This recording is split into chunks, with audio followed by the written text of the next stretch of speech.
कि मोदी जी आपके दोस्त हैं, लेकिन आप न तो केंद्र में मंत्री बने और यहां भी आधे अधूरी मंत्री बने हुए। सचिन पायलट और अशोक गहलोत की बराबर लड़ाई होती रही और राजस्थान पिसता रहा और ये कहा कि अगर मोदी आ गया तो एसटी एससी का आरक्षण खत्म हो जाएगा और देश का संविधान खत्म हो जाएगा। बीजेपी नेता डॉक्टर किरोड़ी लाल मीणा कैबिनेट मंत्री के पद से इस्तीफा देने के बाद से ही चर्चा में बने हुए हैं। हाल ही में कैबिनेट मीटिंग में शामिल भी हुए, मगर उसके एक दिन बाद ही उन्होंने एक बार फिर से मीडिया के सामने मुख्यमंत्री भजनलाल शर्मा से उनका इस्तीफा स्वीकार करने का आग्रह कर दिया। वहीं अब किरोड़ी लाल मीणा का एक और वीडियो सामने आया है, जिसमें वो टोंक जिले की देवली उनियारा विधानसभा में एक कार्यक्रम को संबोधित कर रहे हैं। स्थानीय कार्यकर्ता सम्मेलन के दौरान किरोड़ी लाल मीणा ने यहां तक कह दिया कि मुझे पता है कि कुछ बीजेपी नेता आपको परेशान करते हैं, आपने मुझे बताया नहीं, मगर पिछले कुछ दिनों में मुझे इसका आभास हुआ है। अब उनका ये वीडियो सोशल मीडिया पर जमकर वायरल हो रहा है। दरअसल कांग्रेस नेता हरीश मीणा के सांसद चुने जाने के बाद ये विधानसभा सीट खाली हो गई है। ऐसे में उपचुनाव की तैयारियां भी यहां पर जारी है और इसी सिलसिले में पार्टी के कार्यक्रम को बीजेपी नेता संबोधित कर रहे थे।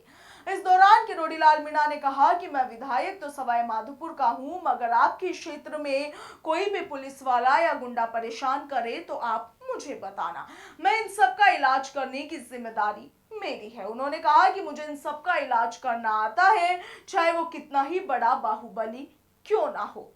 किरोड़ी लाल मीणा ने कहा कि आपका कोई भी काम हो, चाहे वो ट्रांसफर का हो या फिर पोस्टिंग का हो या फिर विकास का, मैं आपके साथ हूं। नेताओं की कथनी और करनी में फर्क होता है, वो जो कहते हैं वैसा करते नहीं है, मगर मैंने नैतिकता के आधार पर इस्तीफा दिया है। लोकसभा चुनावों में हम दौसा, टोंक, सवाई माधोपुर और करौली की सीटें हार गए।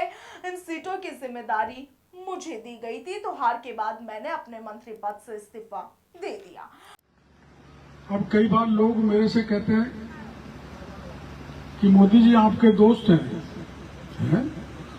कभी भी पूछ लेना, लेकिन आप न तो केंद्र में मंत्री बने और यहां भी आधे अधूरी मंत्री बने हुए। बात सही है, लेकिन 2018 में मैं मीणा हाई कोर्ट में जब मोदी जी को लाया था, हो सकता है कुछ लोग थोड़े बहुत यहां से गए होंगे। ये बताओ मीणा हाई कोर्ट कितने लोगों ने देखा? जरा हाथ खड़ा करो। ठीक ठाक लोगों ने देखा। वहां कोई पार्टी का भेद नहीं है, न कोई जाति का है।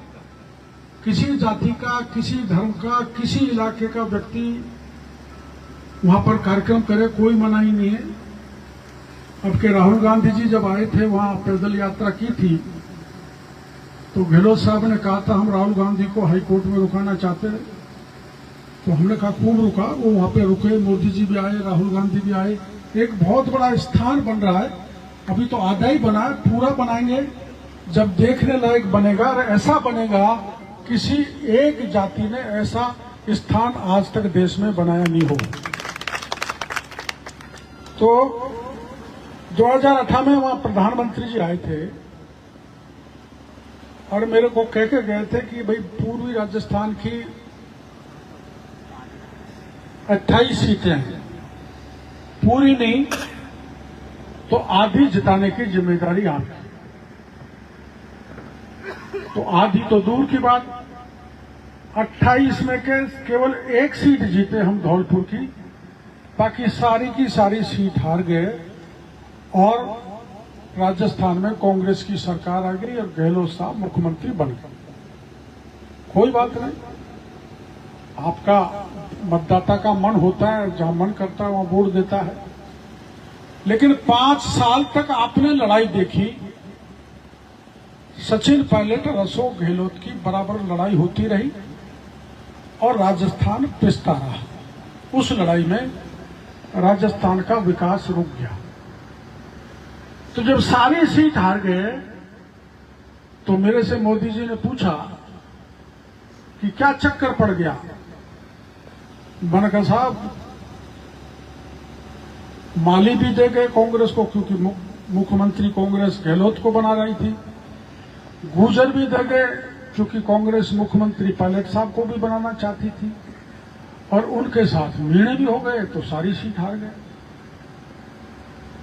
लेकिन अब की बार पूर्वी राजस्थान में 28 में से 18 सीट आई, जिसके कारण हमारी सरकार बन गई। अब सरकार बन गई तो दिल्ली वाले बड़े नेताओं ने एक अफवाह फैलाई, गुमराह किया देश भर में एसटी एससी के भाइयों को, और ये कहा कि अगर मोदी आ गया तो एसटी एससी का आरक्षण खत्म हो जाएगा और देश का संविधान खत्म हो जाएगा। किरोड़ी लाल मीणा ने इस दौरान कहा कि मैं सेवा के लिए तैयार हूं। कुछ ही दिनों में प्रदेश की 7 सीटों पर उपचुनाव होने हैं। 5 या 6 अक्टूबर तक आचार संहिता भी लग जाएगी। उन्होंने कहा कि मैंने सोचा उससे पहले आपसे बात कर लूं, क्या आप मेरी बात मानेंगे या फिर नहीं। मैं यही विश्वास आपसे लेने आया हूं। किरोड़ी लाल मीणा द्वारा बीजेपी नेताओं को दिए गए बयान पर आपकी क्या कुछ राय है, कमेंट सेक्शन में जरूर लिखेगा। फिलहाल के लिए इतना ही। नमस्कार।